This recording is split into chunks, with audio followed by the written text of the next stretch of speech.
নমস্কাৰ বন্ধু বান্ধৱীসকল আপোনালোকক মোৰ ইউটিউব চেনেললৈ পুনৰ স্বাগতম জনাইছোঁ আজি মই আপোনালোকক ঢোলৰ কেইখনমান চাপৰ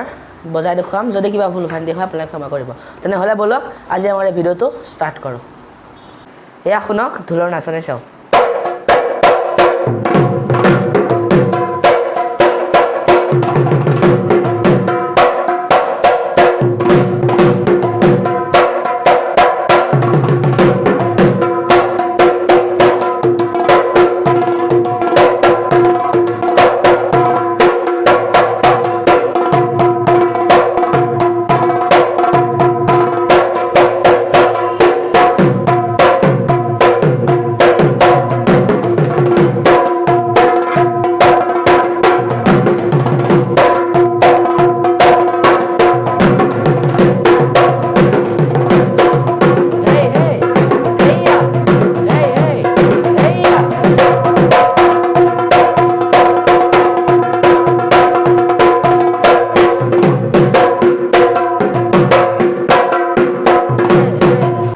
এয়া শুনক ঢোলৰ আদৰণি চাওক